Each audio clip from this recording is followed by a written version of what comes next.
next time you meet me in Gate City. Oh, Cody Pope. I know Cody Pope. Our friend is Cody, and we not having a good day. Smack dab in the middle of all that. That was beautifully said, and I love that you said when you have a microphone. And we were able to do it. About just showing up.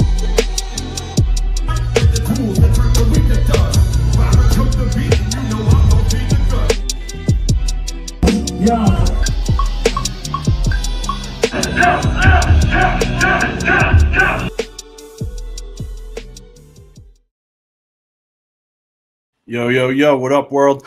Welcome back to another episode of Cody Central. Thank you guys so much for tuning in. Welcome back, welcome home, or welcome for the first time. If this is your first time, every night here is a little bit different and a little bit unique to each guest in each segment, and that's what makes this so cool. So let's get ready to have a wild night and lock in. If you're watching live from Facebook, drop a comment, let us know what city and state you're watching from, and make sure you share this to your feed. If you're tuned in from YouTube, first of all, thank you so much. Second of all, please like and subscribe, and also drop a comment and let us know where you're watching from. I am really happy to say that we got our first sponsor ever for the show. So thank you to my boy, Danny Henn. Danny has a podcast and a YouTube channel, and Danny took the opportunity to sponsor this episode. So I want to tell you a little bit about what Danny's doing over on YouTube. Check this out real quick. This episode is sponsored by Denny at Schoolyard Pro.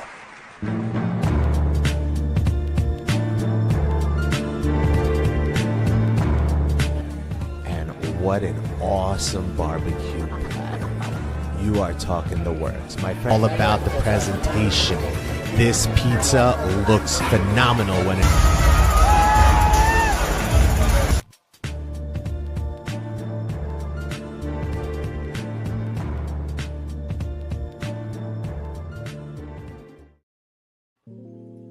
Huge thanks to Danny for sponsoring this episode.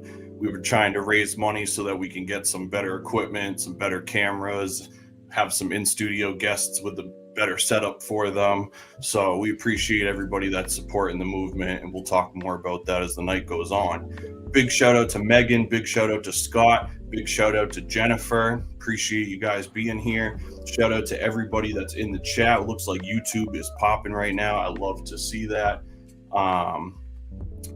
As I mentioned before, if you guys haven't already, please help us out with the engagement. Hit that subscribe, hit the like, drop a comment, the whole jazz.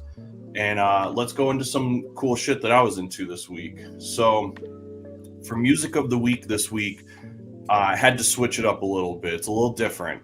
So I actually picked an audio book, and it's from the comedian Sam Talent. It's called Running the Light. So, like I said, I had to switch it up this week because I came across something really intriguing. Hilarious stand-up comedian Sam Talent wrote a fiction story about a rugged comedian who's seemingly on his last legs in life. Described much better by its Amazon description, over the course of 7 spun-out days across the American Southwest, he travels from hell gig to hell gig in search of a reason to keep living in this bleak and violent glimpse into the psyche of a thoroughly ruined man. Ex-inmate, ex-husband, ex-father, comedian is the only title Schaefer has left. Trapped in the wreckage of his wasted career, Billy Ray knows the answer to the question, what happens when the opportunity doesn't come? Or worse, it comes and goes. So this audiobook came up on Spotify. I'm normally not a audiobook person, but I love Sam Talent. And as a bonus, it also mentioned that fellow outstandingly unique comedian Kyle Kinane does the foreword. So that was enough to get me to check it out. And we'll come to find out, Sam got a different comedian to read every chapter of the audiobook. So you get to hear the voices of Dan Soder, Mark Maron, Doug Stanhope, David Borey, and literally like a dozen more. I loved the idea, and so far it's really outstanding. It's the perfect commuter companion for long drives to and from work. I've finished 9 of the 14 chapters already, and I seriously recommend this to anybody who is into that kind of storytelling and whatnot. And speaking of storytelling, as we always do with Music of the Week, I hope you guys will take the opportunity to check out the latest album that I've been part of, which is Giant Steps in Gate City, available on CD now and everywhere.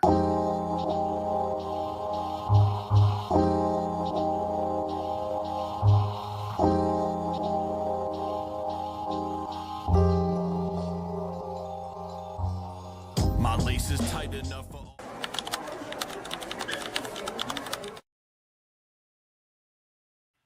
All right, let's get into this movie of the week. This was actually pretty dope too.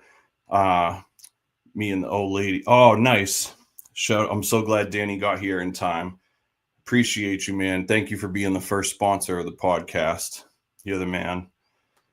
Make sure you guys go check out Schoolyard Pro on YouTube. I'll run that video one more time before the show wraps up.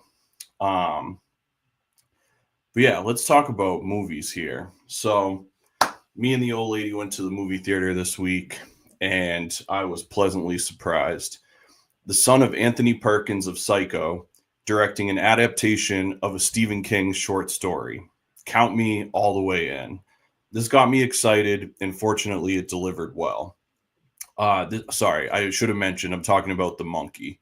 The Monkey came out this year, 2025, directed by Osgood Perkins. The best way I can describe this is that it feels like a high-budget B-horror movie, despite the fact that it was made on just $10 million compared to the majority of these like $100+ million movies. This was such a complimentary way to showcase this movie. The cinematography was outstanding. The acting was outstanding. The story was great, especially for a Stephen King story. So, of course, when I say B movie, I say that in the most complimentary way. I really enjoyed pretty much everything about this. It's by no means like a perfect story or anything like that. But if you go into it looking for something that's just going to like engage you and keep you on your edge of your seat and keep you kind of captivated the whole time, this really does the trick. It's a great running time. It's like 98 minutes, so it doesn't drag on very long. Visually, it has a super distinct style. Everyone does a great job pushing this forward. They implement a lot of like interesting camera devices to kind of like keep you guessing which way things are going to go. For me, this is one I would be happy to catch in theaters time and time again. And I'm definitely going to get it on home video as well. So if you want something crazy to check out while it's still in theaters, check out The Monkey from director Osgood Perkins, the son of horror film legend Anthony Perkins, adapting a Stephen King story. And if you guys want to talk more about movies and see my movie reviews and watch lists and all that kind of stuff, I'm on Letterboxd. It's a great place where all we do is talk about movies. That's it. So if you're interested in that, here's a little more about Letterboxd.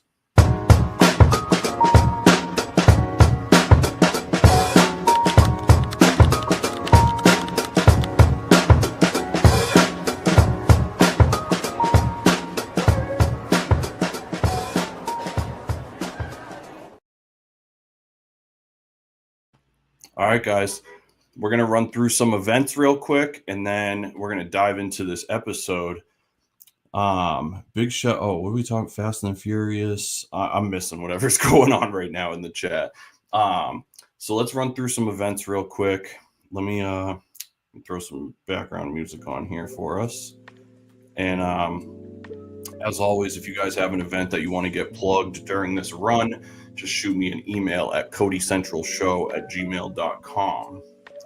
With that said, Thursday, March 27th, the Laugh Attic open mic every Thursday at Strange Brew in Manchester, New Hampshire.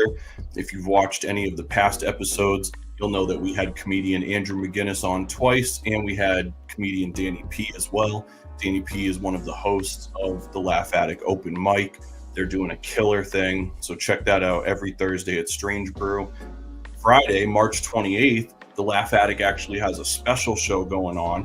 They're going to be presenting comedian Dan Bolger, who was the 2006 Boston Comedy Festival winner. So that's going to be a really great show as well. Also on Friday, March 28th, the Evolutionists are going to be live at District 7. Live band hip-hop group The Evolutionists, led by Ruby Shabazz and Fee the Evolutionist, will be rocking the District 7 Tavern alongside musicians Dominic Davis, Joe Mazzarella, and Zeke Martin. Sunday, March 30th, Rap Night Manchester, which is every Sunday at the Shaskeen in Manchester. It's New Hampshire's longest-running hip-hop residency, hosted by DJ Myth, Sean Caliber, and I9. Also, Sunday, March 30th, Sunset Electric, Dog Ate Dog, and Questing Beast are going to be playing at Terminus Underground, a couple punk and rock and roll influenced bands at a really great rising art spot in Nashua. Tuesday, April 1st is the Nashua Celebration of the Arts at the Nashua Center for the Arts. That's at 7 p.m. and it's going to feature Ruby Shabazz and a lot more. Friday, April 4th, Beth Gibbons, vocalist for prominent alternative trip-hop group Portishead, is going to be playing songs from her new solo album at the Orpheum Theater in Boston, Massachusetts. Sunday, April 6th, is the Milford & Co. annual motorcycle flea market at the Everett Arena in Concord, New Hampshire. The annual tradition returns for its 43rd year with vendors and lots more. Tuesday, April 8th, Conservative Military Image and Street Power are going to be playing at Geno's in Portland, Maine. Tuesday, April 8th, the Deftones alongside Mars Volta and Fleshwater are going to be at the TD Garden. Friday, April 11th, Sabretooth Zombie is going to be live at Ralph's in Worcester.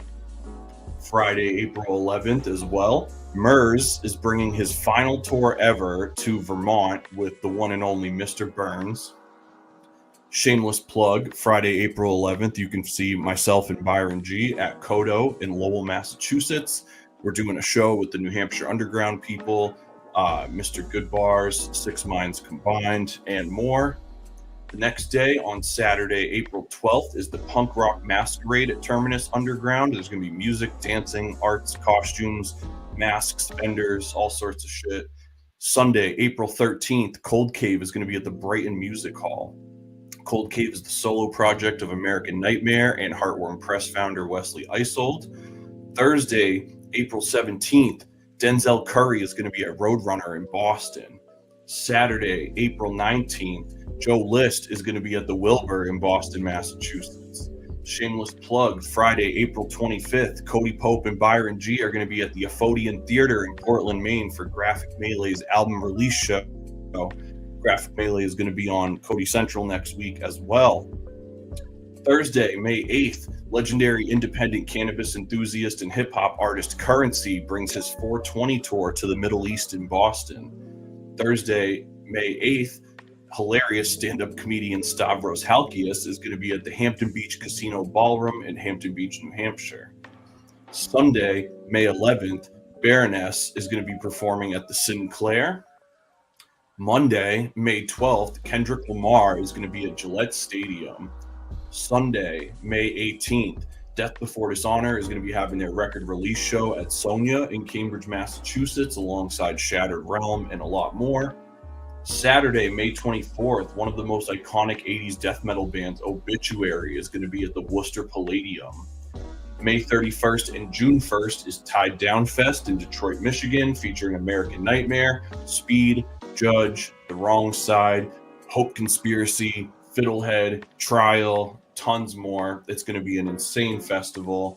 Thursday, June 19th, legendary hip-hop stalwart Rakim is going to be making his way to Portland, Maine for a night. Saturday, June 28th, Godspeed You Black Emperor is going to be at Roadrunner. Friday, June 11th, Cap and Jazz, the 90s emo legends, are going to be at Royale in Boston. Also on Friday, June 11th, Wu-Tang Clan, their final tour ever, is going to be at the TD Garden in Boston. And lastly, on Friday, August 29th, 9 Inch Nails will also be at the TD Garden. So there is a ton of stuff going on lately. No reason to not get involved in anything that's going on around you. I know we covered a lot of New England stuff, but we'll cover stuff from anywhere if we think it's cool. So don't hesitate to send us stuff. And like I said, if you guys want to have your stuff plugged during that section, here's a little more about how we can do that.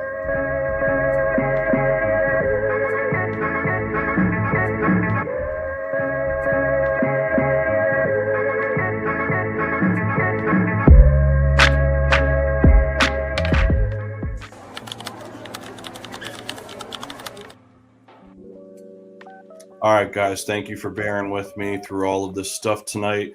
Thank you guys for rocking with me. We have a nice little crowd going. Really excited about this one tonight.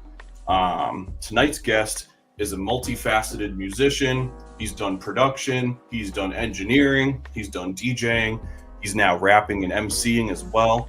He's released a slew of solo music over the last year and has recently taken his live show to Europe alongside Griselda Records Rome Streetz. I'm extremely pleased to welcome my friend, California's the Don Avelar.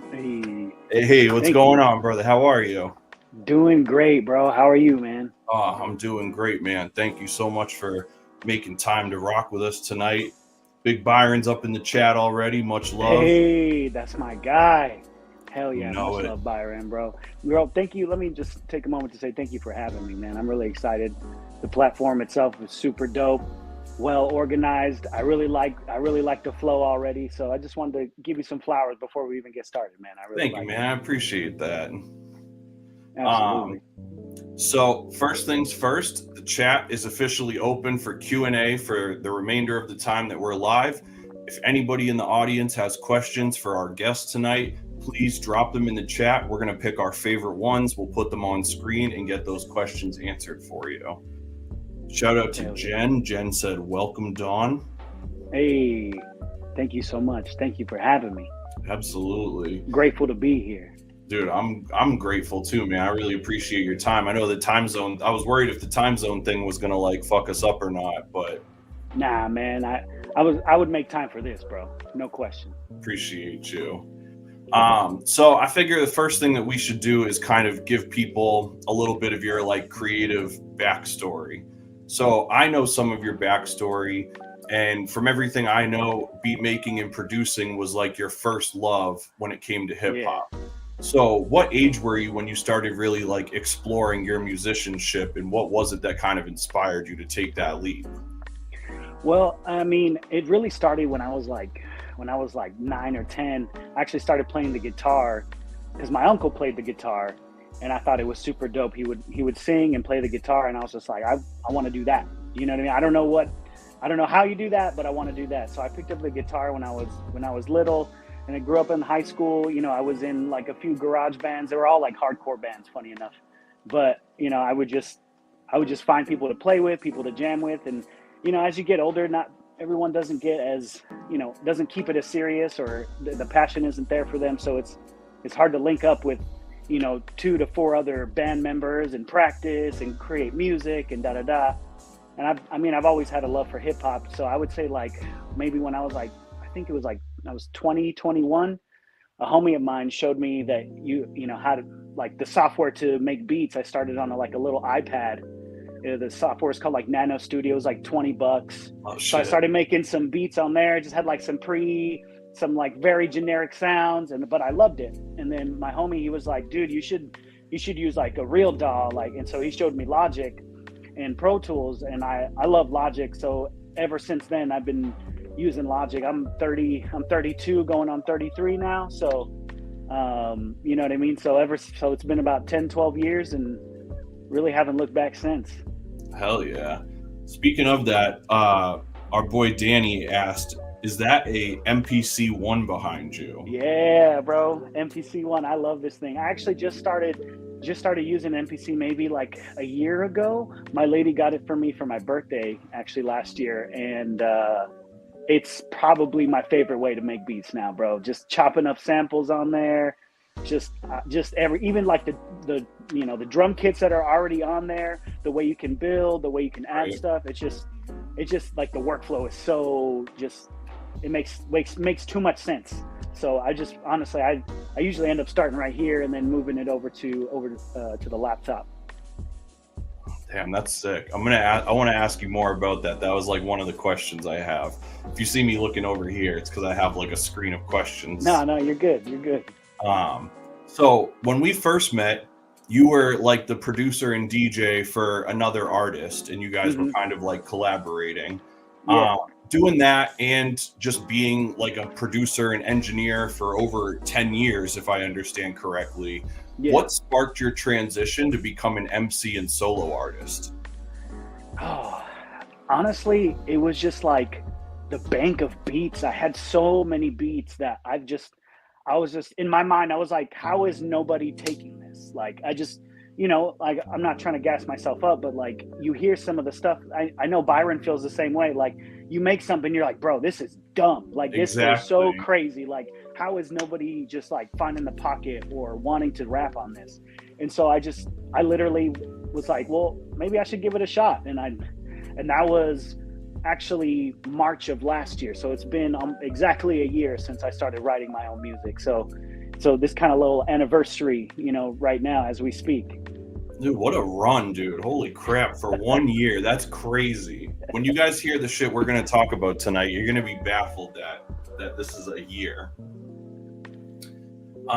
So that kind of goes into my next thing. So when you go through your catalog, you can kind of see that, like, starting, I guess, in March of 23, you kind of like sprinkled singles every so often, and that kind of led up to your project, The Awakening in 2024.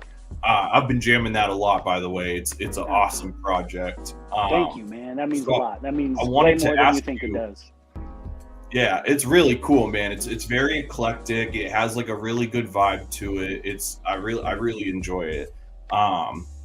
What inspired that theme, and what does that exactly mean to you, like your like awakening? I think it was, you know, me realizing that this whole time I've been making beats for myself. And like this whole time I had an urge to write music, an urge to express myself, and it was just like this beast sleeping inside of me. And that's exactly what it was. I felt like an awakening. It was just like, I was recording and then I was like, why haven't I been doing this the whole time? Or at least attempting to, you know what I mean? At least giving it a shot. And it was just, that was the best way I could describe the feeling. It felt like an awakening, like just a whole nother part of my brain, just the door had opened that I had never explored before. And that's just the best way I could put it. Man, that's awesome. You can really tell that was something you like needed to do. Just the way that your output has been, the way that you've been more of a presence online. It feels like you're sharing a lot more of this journey than you were able to before. It feels like, so it's really cool to see how you've kind of evolved into this next level, so to speak. Thank you, man. Thank you. It's definitely been a learning process, but I've genuinely been enjoying like the growth aspect of it. Just knowing that like I'm only going to continue to get better as I work on it, and just like exploring new facets that I haven't explored before. It's reinvigorated my love for making music. And so now when I'm making beats, there's like an extra oomph behind it, because I was like, well, this might be for me, you know what I mean? But you know, so it definitely it's definitely giving me a new vision on the path I'm on. I like that. I'm gonna bounce around because I had a question that was kind of leaning into that. Do you find that your production process changes when you make beats for other MCs compared to making your own stuff, or are you just kind of always making your own stuff, and if it works for somebody else, so be it? I think it's the latter. Like whenever I make beats, I try not to like I'm obviously inspired by, you know, many producers, many artists of all different genres, but I think I go into it just like, hey, let me just make the most fucking dope beat I can possibly make in this moment. You know what I mean? Checking out that book in the library of creativity, and just like, what can I make that is going to inspire me, that makes me that gives me that emotional, like, I don't know how to explain it. I don't know. Anybody who makes music, I think when you get to an end product, you get to a point where you're like, oh, you feel it right here, you know? Yeah. So I think I chase that feeling every time I make music. It's just whether I'm producing or writing, whatever, I'm waiting to create that feeling where I'm like, oh, that's it. You know what I mean? And so, and at the end, you know, if I don't write something to it, I'm shopping it around, sending it to the homies. Speaking of, I need to send you a pack, but it's just like one of those things where I just go into it and I just, what is the best quality product I can make right now that inspires me? And I just go from there. Dude, I love that. And you said one thing that like struck a chord with me, dude, when you said checking out checking out a book of creativity in the library, or checking out a book in the library of creativity. I might have misworded that, but I really loved you got the way it. you said that, dude. That was like so spot on, where it's like we just have all this fucking influence and inspiration, and sometimes you just gotta like pick a piece and see how that sprouts something for you. Exactly. It's just like you said, it just whatever gives it that spark in the moment, you just kind of ride that wave, and you follow the flow. You know, sometimes it's an R&B vibe, sometimes it's a boom bap vibe, sometimes it's a trap vibe, sometimes it's just a loop that just sounds fucking gorgeous, and you just that don't need nothing else. You know what I mean? So it's just whatever strikes a chord with me in that moment, I just rock with it. That's dope. On Awakening, there's this really eclectic vibe through the project, both sonically and topically. You can tell that there's points where you're just like in your bag, like really just like having a good time. And then there's times where it feels like you're kind of reflecting on more like impactful moments in this process. Is there any tracks in particular that really like stand out to you more than others, just in terms of either the creative process or its impact on you after the fact? I think a track that like resonates with me, my favorite track on the project is Sweet Surrender. And I think that's maybe, if not my favorite verse, at least one of my favorite verses I've ever written. Just like reflecting on life lessons, but also like, you know, realizing your self-worth and not allowing, you know, things that have happened to you in your past dictate your future, and not allowing those things to affect your dream, your purpose, those type of things. And just, I think that verse, I remember like getting emotional writing that verse, just because like I felt it to the fucking bone, you know. Just every word meant a lot to me, you know what I mean? Where you know, I start off by kind of gassing myself up a little, but then, you know, it's more reflective towards the end on life lessons and things like that. So I think that verse definitely kind of represents myself in the best way. Dude, I love that. That is that's a great joint from that. I mean, like I said, the whole project is so cool, but those really like intimate ones definitely like stick with me a lot. Thank you, man. I appreciate that, bro. That means a lot. Seriously. And shout out Fee the Evolutionist said, "What up, fellas? Don Avelar got some fire beats." Hey, my man, what's going on? It's been too long. Shout out to Young Feezy. He's got a new joint called Props out now everywhere with Terminology and Brady Watt and DJ Myth. So make sure you guys go run that up. Oh, I'm gonna go run that up as soon as we jump off. That sounds fire. Hell yeah. So we were kind of talking about this earlier, thanks to my boy Danny who brought it up, but I wanted to ask, so when we met, you were seemingly a big proponent of the SP404 drum machine. And obviously anybody that follows you sees you post a lot of drum machines in general. And so do the drum machines play a big part in like the production and creative process, or is it mostly a live show asset or tool?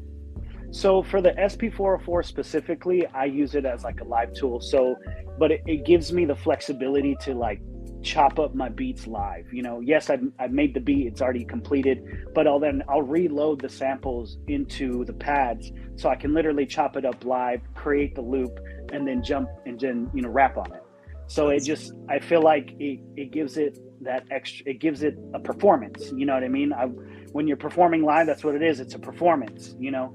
You want to give that energy. You want to connect with people. You want to, and also show the people what the fuck you got. You know what I mean? So I think it's definitely more of a live tool. Now, obviously, the MPC that's 100% creative on that aspect. It's just MPC is like, hey, I'm gonna go lock myself away in the room, and I'm just gonna cut samples. I'm gonna make beats. I'm gonna, you know what I mean? I'm gonna fiddle with this loop and that loop to see what I can make.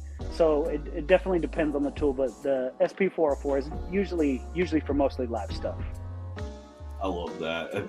It's kind of a lot of, I feel like it's similar over here. Like, I know like Byron will probably say something, but I think he is kind of similar. Like he has a lot of tools in the studio that he likes to make beats with, and then use the SP as like a trigger. Yep, Exactly. Yeah, it's just such an easy to use tool that like you can just pull from all these places, make it all very cohesive, and then also just give it that flair when you're on stage, man. I love it. For real. It's funny. Byron said, once I saw him bust out the SP at that first show, I was like, oh shit. You know, it's funny when someone busts out an SP 404, I know they're fucking for real, bro. Yeah. I've never seen nobody bust out a 404 that wasn't like a dope ass producer. Yeah. Like they bust out the 404. I was like, okay, I already know. I'm ready to listen, bro. Exactly. I'm like, whatever's on your playlist, I want to hear it. Yeah, exactly. Because I'm like, if you're in that vein, if you're tapping from that bloodstream, bro, I know it's gonna be nice. Dude, so I feel like one big thing that happened for you this year was you did a friggin' European tour with Griselda Records' Rome Streetz. That must have been a surreal experience. I gotta know, how did that come about, and how was the overall trip for you? So, to answer like the how it came about question, so there's a group called Social Misfits, and I linked up with them. There's kind of like a rap conglomerate, a bunch of incredible MCs and producers on there. And they were looking for an audio engineer. And so this past fall, I started mixing and mastering for some of the artists. They liked it. And then they were like, hey, if you're available, we have some slots on this European tour, and you can slide if you want. And I was like, I can't say no, like I gotta go, you know what I mean? So shout out Social Misfits, shout out Coach Bombay, my boys Tej, Milk, Def Soldier, all those dudes. And so like once I linked up with them, they were like, hey, if you can make it, you know, you couldn't be on these XYZ shows. And holy shit, man, like, bro, the European like love for hip hop is so like, it's crazy, man. It's like next level. It really fucking is. Like they're there because they love hip hop. They don't know who the fuck you are. They are there because they want to hear some great music. And man, the reciprocation of energy was insane. I was opening up most of the shows. Like I was probably the first or second artist all of these shows, but it was packed, like sold out, like packed, like they were ready to just like jump onto the stage and rock. Like it almost like a hardcore show vibe where they were just high energy, ready to go. It was super dope, man. And just so their love for hip hop is unique and extremely incredible, and I'm forever grateful for that experience, and I'm looking forward to more, man. That shit was crazy. Man, I was so happy for you when I saw that. That's got to be like one of the coolest things ever. Dude, and it was like when we were in Rome in Italy, bro, like they were doing like soccer chants in between the songs.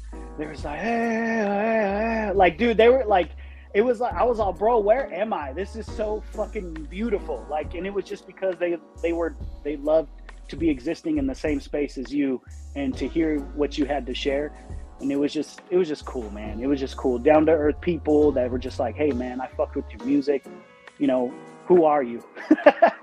And so it was just a really cool feeling to connect with people from literally halfway across the world that don't even fucking know your name, but that just gave you a chance and wanted to listen to what you had, you know?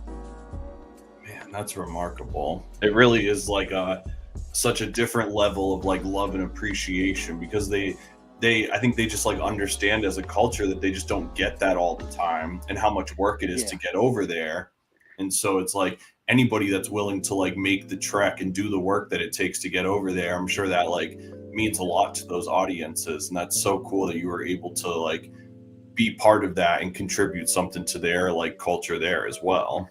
Seriously, man. And just like, and just networking with the people that are rappers and producers over there too, like it's just like it's that same vibe. Like they love good music. So if you went up on stage and you did your fucking thing, like they weren't afraid to let you know. And it was just so I couldn't express how grateful I am in words. Just it was just an incredible experience. It made me fall in love with hip hop all over again. I never fell out of love, but it was just like more in love. And I was just like, man, hip hop did this, bro. Like, this is the culture of hip hop is doing this shit. Like, you know what I mean? Like, of course, you know, they bought tickets to see Rome Streetz, but it's his contribution to the hip hop culture is what brought us all there. And like the fact that I just got to be there and go and get on stage and do my thing, like, bro, eternally grateful, bro. Seriously. Yeah, that's so cool. But it's like you've been doing the work too. So it's like when you put that work in and you take those risks and you believe in yourself, oftentimes like you're gonna reap the benefit of that in due time. Oh, no question, bro. If you don't pull the trigger, you'll never know. But like you just got to put yourself out there.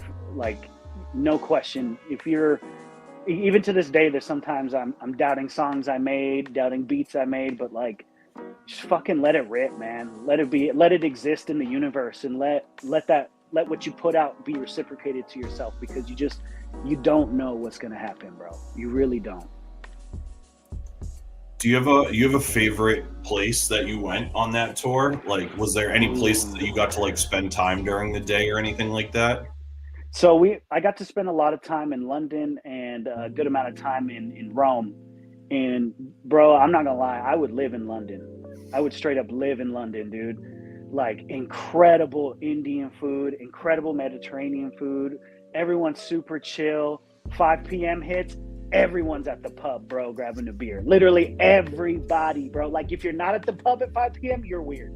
I love that. That's so dope. But like, everyone's there. Like, as long as your vibe's good, bro, they welcome you with open arms, man. Like, if you reciprocate that love, like, it's just, no matter where I went, like, people were chill, people were cool, the food was good. Like, I was kind of afraid because, you know, over here we just see memes of like, you know, beans and mash or whatever, but that's not it over there, bro. They eat good over there. Like they eat mad good.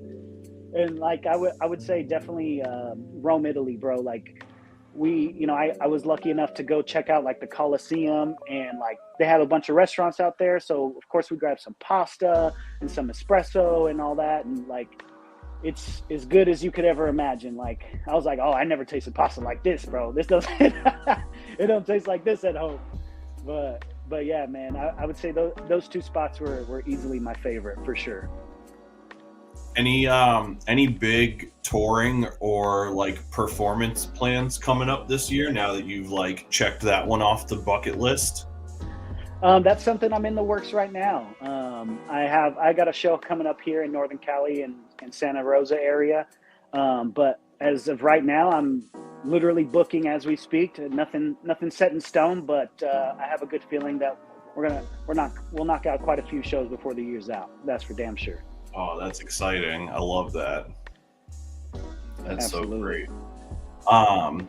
So I kind of ask everybody this that's an artist, even if it's like people I'm friends with, because I'm just always curious as to how we all perceive the direction forward. Do you have like a long-term plan for where you want to take your craft in your career now that you've kind of seemingly like found your footing, or are you still like figuring out what that grand picture is going to look like? You know, sometimes I like to think I know, but at the end of the day, like I want to be, I think about it almost like business. Like I want to be, you know, financially secure with my music alone and my art. I want to be able to buy property with my art. I want to be able to travel on the expense of my art. You know what I mean? And I feel like if I'm able to purchase a home, travel when I want to, book the shows I want to get booked, getting paid for these shows, I feel like that in itself is an immense success. And everything else after that is fucking, you know, icing on the cake. Of course, I want to take it as far as we can go. We're taking it to the moon. We're going to take it to the moon. You know what I mean? Like, if we can get to Kendrick's level, we're going to do everything in our power to get there. You know what I mean? But like, shit, if we land a little bit short and, you know, I got a couple houses and I'm flying here and working with some of my favorite, you know, rappers and producers, how could I be mad at that? You know what I mean? So yeah. I think being able to build a life based on the art and music I create, I would call it a success. I love that, dude. I feel the same way. I'm very much my goal is sustainability more than anything else, where it's like if my art can sustain even the life that I'm in now, then I'm happy. Like, yeah, 99% of people aren't able to do that. You know what I mean? And so being able to create that, you would be in a very, we would all be in a very small percent that's able to accomplish that. And that goes, you know, as you personally know, it goes through hard work, copywriting, make sure you got the LLC, you're uploading to the PROs, to whether you have ASCAP or BMI, mechanical royalties, you know, just all of those business administrative stuff that's just not pretty, that's not fun, that's not glamorous, that doesn't go on the gram. that shit's 80-90% of it, bro. Like, you know what I mean? I might start doing that now. You said that, though. I'm gonna start doing like time lapses of me just uploading to distros and PROs and being like, the actual work. You know what I mean? This is the real work. Like, you know, obviously creating and making new music and releasing it, that's a huge part of it. But on the other side of the coin is all that administrative shit that, you know what I mean? That's just like, it makes you deep sigh sometimes. You're like, okay, here we go. And you and you just, so, you know, but it's so fucking important to make sure you got that shit down. Yeah, dude. Fee agrees with you. He was saying that would be so educational. Shit, I still need to educate myself on more of it. So it's a learning process. I learn as I go, you know? Well, not to throw a shameless plug out there, but this is a good time for me to let everybody know we're starting a new podcast on the network. It's going to be the last Sunday of every month, and it's going to be called The Keyholders Think Tank. Ooh. It's going to be a live stream chat just like this, and we're going to invite different people to sit on our panel remotely or whatever. And every month we're going to be picking a different topic to just ask questions on and figure out how to improve and build upon. So that is going to be starting next week on whatever my calendar says, the 30th.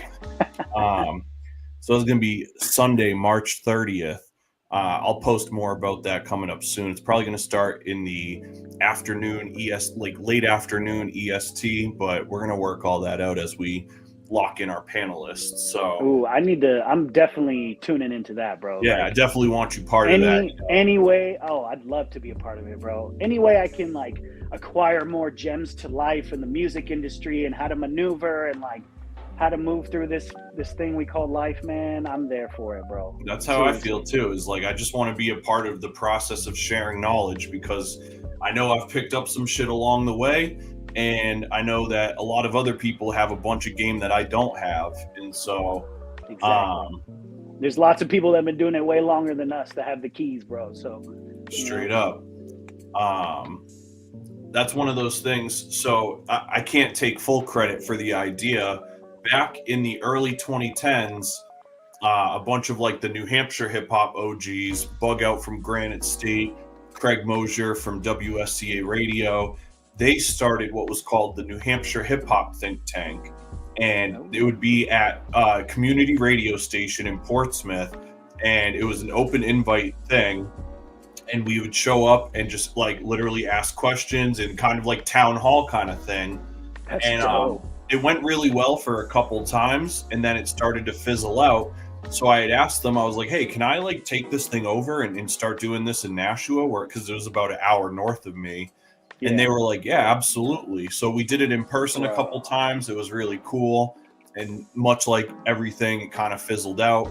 But now that I have this platform to do the podcasting on, it makes it a lot more attainable of an idea, because it's so much easier for people to participate now. So I'm really excited about all the people that will like have game to share. Bro, that is exciting. Like I know like I'm not the only one that's just like hungry for that knowledge to like open more doors and to give yourself like more confidence in while moving through the industry. You know what I mean? So like that's incredible.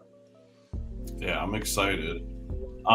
Dude, there was a question I needed to ask from the audience a little bit ago. So our buddy Scott, who, by the way, happy birthday, Scott. If you didn't catch it before, everybody drop a happy birthday, Scott, in the comments. Happy birthday. But Scott wanted to know who some of your like favorite musicians are. Ooh, favorite, like just musicians in general. I would, off the cuff, Santana and Prince, easily some of my favorite just musicians in general.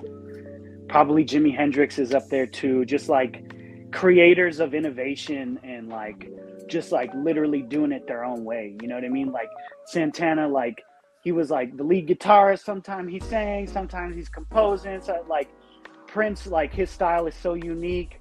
Same thing with Jimmy. Like they were like pioneers of innovation. I would say like those are easily some of like my favorite musicians of all time. Easily. Man, I love that. That's awesome. One thing that I'm kind of curious about, and so you did the touring thing for a while as like a producer, as part of a bigger thing, and now you've created this thing and you've started touring with that as well. Mm-hmm. What is the difference between the two, and does it change your like function at all, if that like makes sense? I would say the biggest difference is that like, you know, I'm doing what I want to do. You know what I mean? You're not meeting anyone else in the middle, which is nothing's wrong with that. If you have a great partnership with someone and you guys are on the same page, like usually it flows perfectly. You know what I mean? But yeah, you know, sometimes it doesn't, and you don't see eye to eye, and like so it's like one of those things where, you know, I pick the shows I want to be on. I pick the crowds I surround myself with. I pick the people I surround myself with. I pick the cities I want to try to attack. I pick the opportunities that I want to try to engage in and things like that. So I think the biggest thing is just doing what I want to do that resonates with my true self. You know what I mean? Yeah. Not just doing it because it's an opportunity, or not just doing it because, you know, they think it's a good idea or whatever the case may be. It's just one of those things where it's just like, you know, selfishly, I get to think about me, myself, and I. Like, do I want to do this show or not? It's important to navigate your own destiny at some point. So absolutely. And again, not to go back, like, you know what I mean? Like, there are many benefits to a partnership because, like, you could literally split the work. Like, it's like, okay, you're gonna do this, I'm gonna do that. Okay, and then you team up and you're like, okay, we can do these shows, we can do that show, and okay, you call that person, I'll call this person. So there's an immense amount of benefit of, you know, having a partnership, but also like when you're on your own, you're just like, well, shit, if I don't want to do it, I don't want to do it. So we ain't gonna do it. Like, so I think having that power, the power of choice, is very empowering to me. I can definitely dig that. Creative autonomy is definitely like super important. If you were like being led more than trailblazing, it's hard to always like be following another direction. So I can definitely see how that would have like such a big impact on your creative growth right from there. What would you say is like one of the biggest obstacles you've endured over this course of your like solo career now?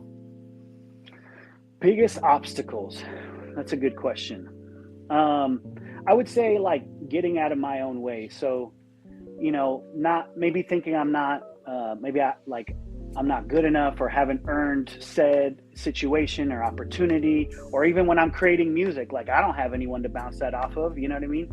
Like I make a song and I go, okay, well, you know, you start to think, well, will other people think it's dope, or you know what I mean? Because you're just sitting with yourself in your own mind. But I think just moving past that and just being like, shit, man, if I love it, then let's rock with it. You know what I mean? If it resonates with me and I love it, let's let it rip, you know? So I think just like trusting myself has been the biggest obstacle, and being like, hey, I can fucking do this. You know what I mean? Just put in the work, put in the steps. Let's build this house brick by brick, and let's just do it one thing at a time. So I think just like getting out of your own way and just being like, well, it seems like a lot of work, or ooh, I don't know about this song, or ooh, I don't know if I could get on that show. Dude, reach out to that manager. You don't know. You know what I mean? So many times I've just been like, hey, how do I get on this show? You know what I mean? and they're just like, oh, well, you send me your music, or, you know what I mean? Oh, hit up XYZ. Like, you don't know who you're going to meet just by sending out a DM or an email, or just showing up to the show and just trying to rub elbows with people and just starting a genuine conversation, you know what I mean, with people. And just like, you just don't know what kind of opportunities you're going to create by just getting out of your own way and just doing it. Dude, that's so true. It's so easy to just like create obstacles that aren't there and create roadblocks that don't need to be there. Exactly. And it's so funny, man. I definitely like understand that. I still do that to myself a lot, where it's like, oh, likewise, you just create these like unreasonable expectations of how you're going to get from A to Z. And yeah, it's like, there's a million ways to get from A to Z. Just like do a different one if it's not working. Listen, all roads lead to Rome. You know what I mean? Just walk the path.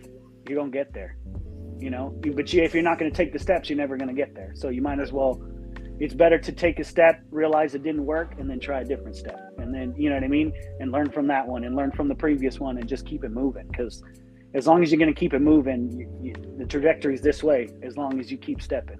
That's it. Right. No Dude, so I want to know, do you have any plans for any like further music releases for this year? So yeah, so absolutely. So I have a couple singles coming out. The first one is going to be called 3-Piece Suit Music. We got a video for it. It's going to drop in this first or probably second week in April. We're finishing up the video so that way I can, because we want to release the video and the song all at the same time.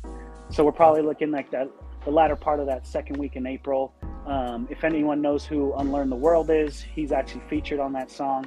I'm super stoked. He's a Bay Area legend.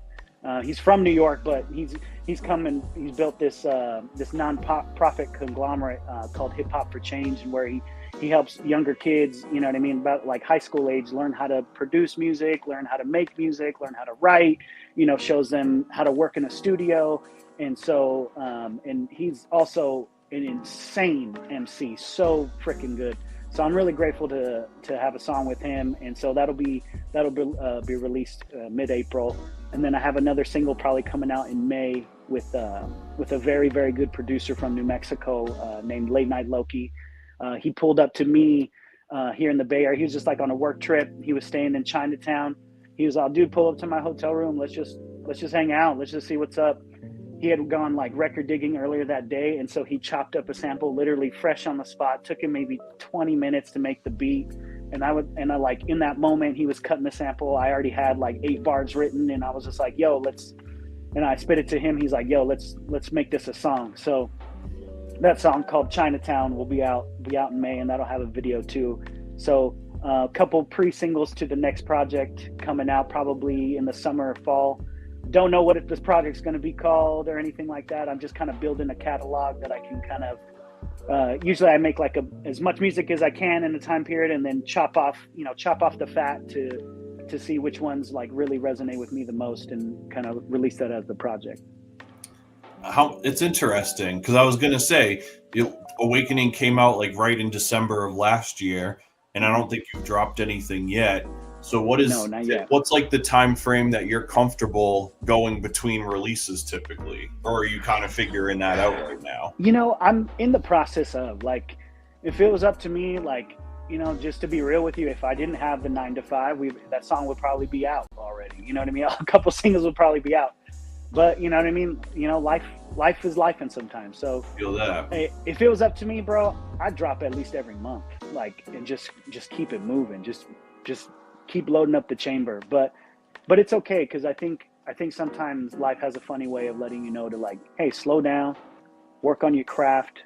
You know what I mean? Really build that sculpture, really mold that piece of clay to exactly how you want it to be. You know what I mean? So it's taught me to like appreciate the journey and just kind of slow down and like, you know, experiment more, try more different things, and just, you know, enjoy the process. I love that. I think that's cool. I think that a lot of times the way that society consumes music right now, it kind of puts a pressure on artists to feel like they have to constantly be like dumping.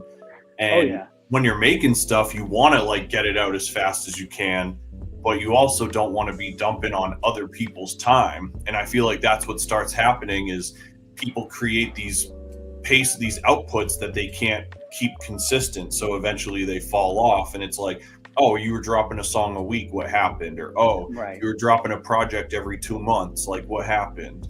And it's like, you just got to move at the pace that you're comfortable at, and like figure out that symbiosis with your audience, where it's like, even if your audience is like 20 or 30 people, they're going to let you know their listening habits pretty clearly. Oh yeah. Absolutely. And I would say I'm a little overdue. So it's about time. Dude, I'm so excited to hear what you got going on. I feel I just like can't help but feel like this is going to be continually like a big year for you. I'm like so amazed by all of the things that you've done so far. Thank you. I appreciate that, bro. I'm just trying to put the work in where I can, you know what I mean? And just like we talked about earlier, like just shoot your shot, man, because worst case scenario, you just get left on red, you know? For real. Exactly. Like what's the worst case that happens? Somebody says no? Yeah. Shit, man. You don't know what can happen. Just shoot your shot and just go for it. Yeah, dude, you aren't kidding, man. So what would be one piece of advice that you would leave people with to remember you by? Like a piece of advice that kind of relates to your experiences. A piece of advice. I think I touched on a little bit earlier. Trust yourself and trust your ideas. If like you think of something and it makes you excited, run with that.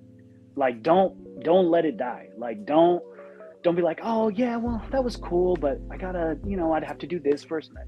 Fuck all that, dude. Like if something like ignites you, run with that shit. Trust yourself, trust your ideas, because like we all have incredible ideas. I think the difference is just the people with the ability to execute them. And so just, discipline yourself, stay focused, and fucking trust yourself. And just like, you'll be amazed at what you can accomplish. If you just even do just one thing per day, just one little step per day. You don't have to make a whole album in a night, but shit, you can make a beat one day, and then the next day you write to it, and then the next day you record it, and then the next day you start mixing it, and then the next day you do the album, the cover art, and then 2 weeks from now you're like, oh shit, I got 3 songs, cover art, I got a video, I got, you know what I mean? So I think just trust yourself, trust your ideas, and just fucking pull the trigger, man. There ain't no time like the now, the present.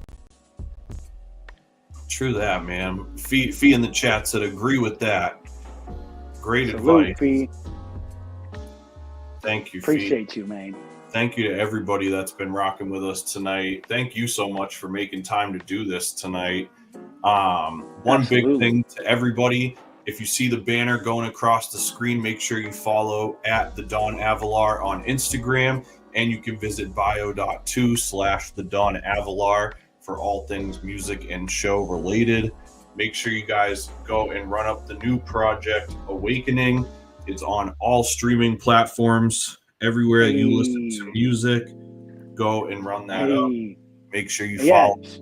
Follow me and hit me a DM, bro. I'll follow you right back. Let's collab. Let's create. Let's add more positivity to the culture. Let's build the culture. Let's add things that make people excited about life, man.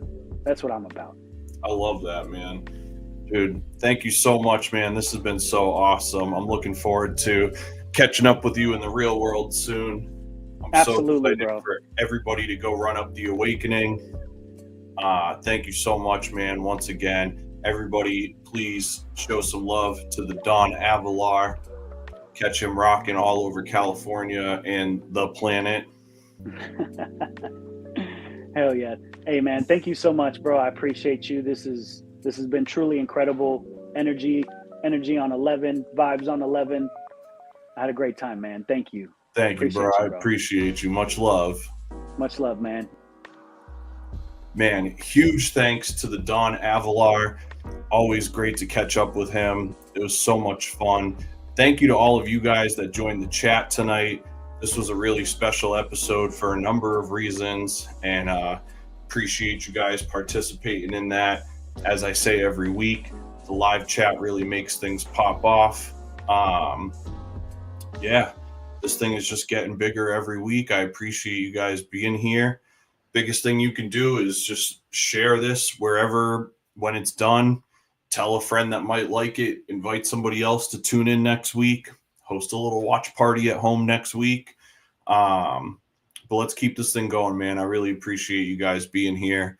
We're going to keep building this thing bigger and better every week. And one more time, I really want to thank my boy Danny Henn from Schoolyard Pro. He was the very first sponsor of Cody Central, and he sponsored this episode, and he's going to be on one more episode as well. And so please take a moment to check out what Danny's got going on and run up his channel and hit him with a subscribe after. This episode is sponsored by Danny at Schoolyard Pro.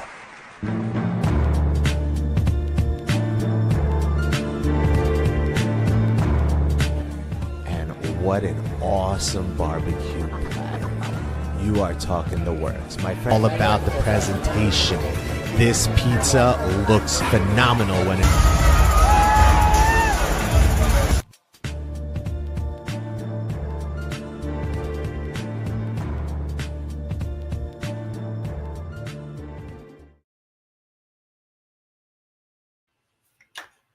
Man, you guys were the best. Thank you so much.